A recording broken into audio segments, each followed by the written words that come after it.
Hello everyone, welcome back to my channel. We're now on season 3. We're on Fires and Cinders. So Fires and Cinders is season 3 of the whole Ella and Alec story. We left off where she had tried to open this door to Fairylands and she was going door after door after door to try and find Alec. But she knows where he is now. She's trying to rescue him. And that's where it ended. Of course, as we go further into the story, please note that Agatha and Jacoby and other characters will be popping in and out because they're all in it together. So even though it is the Cinderella story, there's obviously other characters in this one. So this is Fire and Cinders. Ella. I sprawl back first into the couch and unbutton the top of my jeans. The reason? My stomach is overstuffed with deep dish pizza and gross self-pity. Welcome to the new normal at Chez Ellie. All around, the floor is littered with take-out boxes and open mail. There's a postcard which reads, "Congratulations on finishing high school online." I use it as a napkin. None of this sloth-like existence is my fault. Mostly, my life sucks lately because an evil elf named Nal Adele chucked my boyfriend, Alec, into a magical prison. I tried a rescue attempt, but failed, and I've been moping around ever since. Which may be my fault a little. It's not like I'm tied to the couch, but if I eat all the things, I find I can avoid facing any renegade sense of responsibility. So far, it's working like a charm. Leaning over, I scoop an old take-out cup from the floor and check the contents. It looks like a green milkshake, but is the flavour mint or weak old mould? Hard to tell. I set the container aside. Some stuff is best left a mystery. If only my roommate Bryar were here. She slob-shamed me into cleaning up, but Bryar's off on an adventure. Without her, I'm like a human marble trapped in an empty shoebox of my apartment, rolling around without path or purpose. For now, I've temporarily landed in the living room. Closing my eyes, I picture what I should be doing at the moment, rescuing Alec. I've done some snooping around. Life in an enchanted prison is no picnic. Alec could be making knives out of garbage and fighting for a decent place to hide. Just thinking about me makes me want to barf and scream, which is why I have his entire rescue planned out. Like a warrior queen of old, I would have to leave the familiar streets of Manhattan, take off into the dangerous realm of fairy. All the while, I yell my words of vengeance. "Behold," I would shout, "for I am on a mission to free Alec and punish his jail and not Adele." Anyway, that's the ideal version of my life. In reality, I already tried to open a portal into fairy, but chickened out before ever reaching Not Adele. In my defence, there were lots of doors involved and no clear way to get bio breaks. After 48 hours, I lost my nerve and came home. Hauling my ass off the couch, I slog over to my bedroom. Most of my life is pretty bizarre, so I decorated this place to look like I call a generic 18-year-old. There are white walls, pink pillows, and a few stuffed animals. These days, it's what happens outside my apartment building that's unusual. Plunking down at my desk, I scan through my high-rise window and inspect the sidewalk below. Any enchanted humans out there? For some reason, a team of magical stalkers have been following me around lately. These folks are hard to miss, what with their large size and tendency to shout my name. But no one is lurking today. Boo. Disappointment twists within me. Is it sick that I'm so desperate for company? I look forward to my daily dose of enspelled humanity. Definitely. Because the real problem is how I truly miss one person. Alec. Memories appear. I'll never forget the first time I stole gems from Alec's office at Le Charme Jewellers. Okay, I know this isn't typical romance stuff, but my life is pretty much a shit show. I'll take what I can get.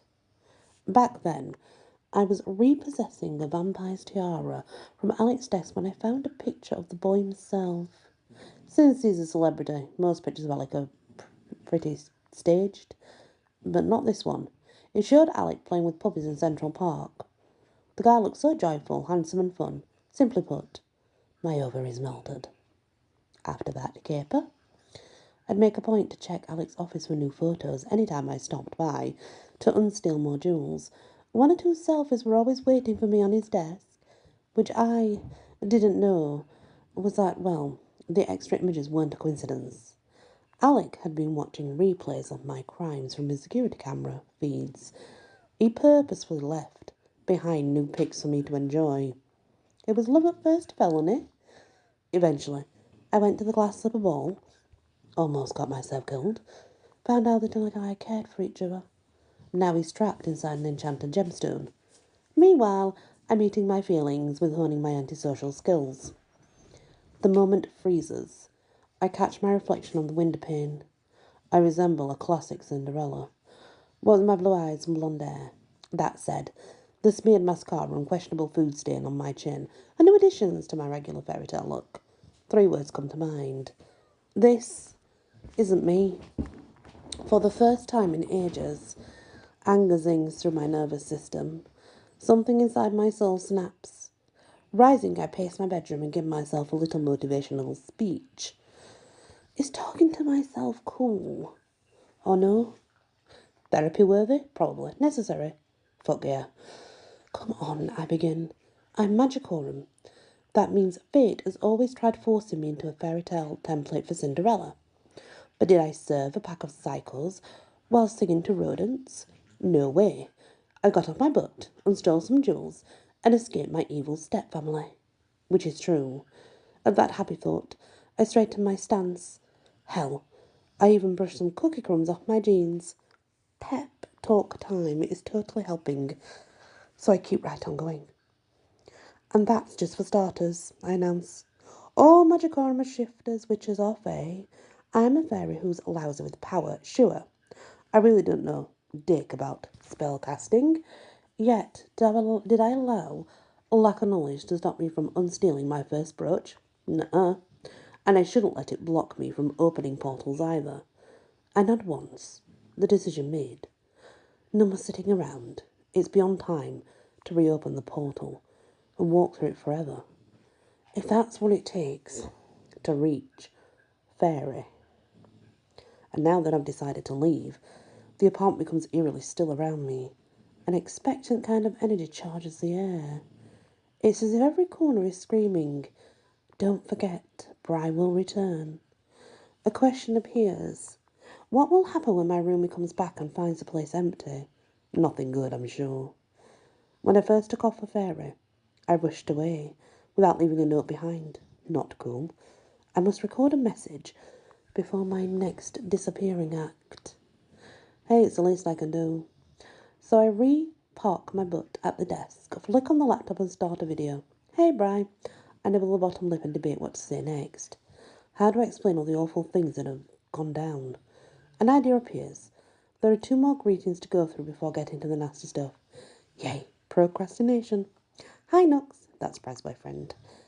For my final hello, I add in a little wave, because it's really important. And greetings to you, O Colonel Mallory the Magnificent. He's a powerful fae dragon shifter. The Colonel also happens to be the guy who's leading my roommate's adventure away from home.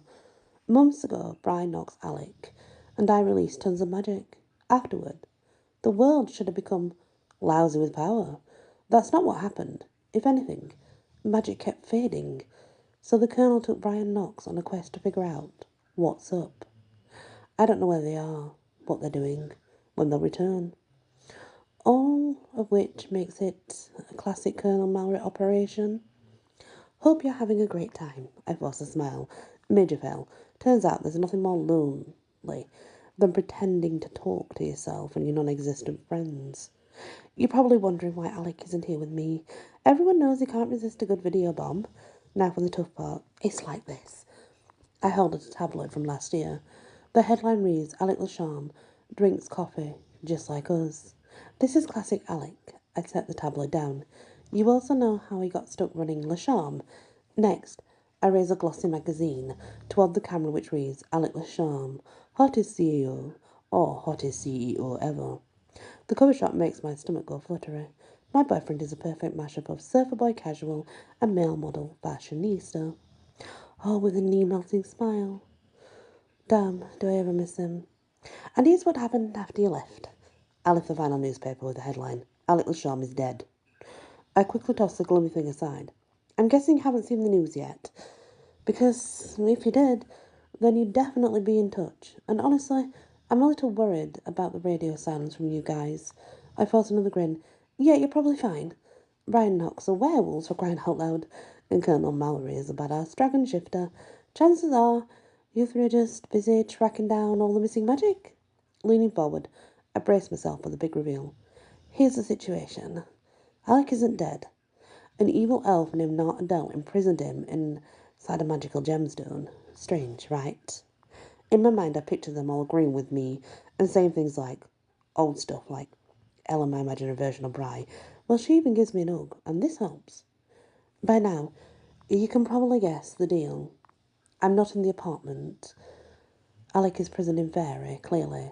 I've gone after him, so you know this will be my second rescue attempt.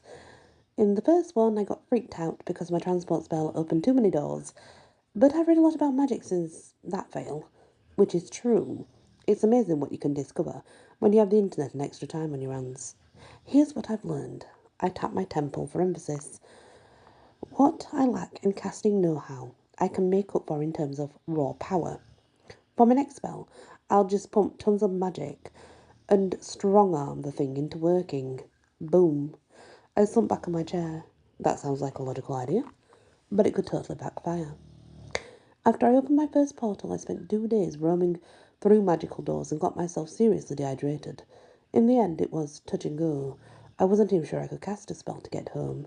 Yet, since that disaster, I've come up with a new scheme. Even so, what if this new plan is worse than the last one? My thoughts run through my options once more. There's always the possibility to find outside help. Sadly, my attempts to contact my friends have all failed. There are no other Magicorum kids at my old school, but, well, let's just say I wouldn't bother with them anyway.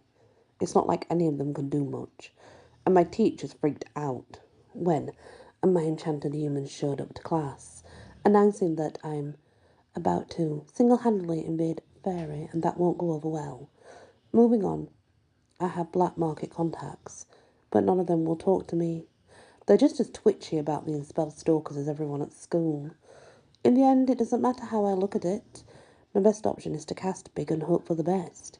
If things do go wrong, at least my friends will know where to look for me. Anyway, there's my plan and I'm sticking to it. I refocus on the camera. Now, you know everything. I exhale a long breath. Oh, wish me luck. Reaching forward, I move to exit the video app. Then I pause. These might be the final words to my friends that they ever hear from me. I love you guys, I say quietly. Then I click off the vid feed. Time to make some magic. And that's the first chapter of Fire and Cinders. So I guess she's been loping about miserably, and finally she's going to get a butt in gear. Finally. Thank you for listening. Sorry about the snoring in the background. As you know, it's my dogs. I'm not going to move them or wake them up. Just because they're snoring, it's normal for them to do that. And I just leave them be. Anyway, thank you and many blessings.